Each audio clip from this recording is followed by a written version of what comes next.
তো শিক্ষিত লোকেরা তো চাকরি করে, আর মূর্খরা না ব্যবসা করে। মেট্রিক পাস বড় ব্যবসায়ী, MA pass, BA pass, first class first ব্যবসা করে। বাংলাদেশে এরকম পাওয়া যায় না। যারা চাকরি পায় না হেরি যায় ব্যবসা করে। আগে চাকরি খুঁজা মুজা দেখে, পরে চাকরি কেউ দেয় না, তখন যা আল্লাহ ভরসা এবার ব্যবসাত নামি। অধিকাংশ ক্লাসের পিছনের টেবিলে ব্যবসায়ী হয়, ফার্স্ট টেবিলে বিসিএস হয়, চাকরিওয়ালা হয়। ঢাকায় এমন একজন ব্যবসায়ী আছে,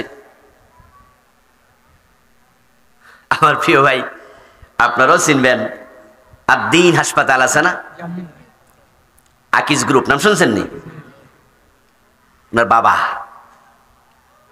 উনার বাবা দস্তখতটা কোন রকমে জানতেন, সম্ভবত ক্লাস 5 পাস ছিল। গ্রুপ অফ কোম্পানি খুলে ফেলেছে।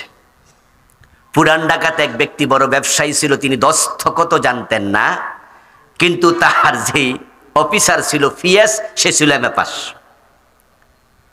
কোন রকমে আঁকায় শিখাইছে দস্তখতটা, যেন কমপক্ষে চেকের মাঝে একটা আঁক মারতে পারে।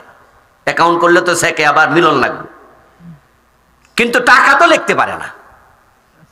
এই জন্য উনি বলতো, লেখর, ফিএসকে বলতো, সাহিত্য ঠিক লেখেনি, একটা 1 তো 1, 3টা শূন্য হয়েছে, আরো 2টা দাও, তখন বুঝতো যে 1 লাখ হয়েছে। কিন্তু নিজে শূন্য দিতে জানে না, 1 দিতে জানে না। এতটা বর্বর মূর্খ, হাজার হাজার কোটি টাকার মালিক। এতে বোঝা যায় সার্টিফিকেট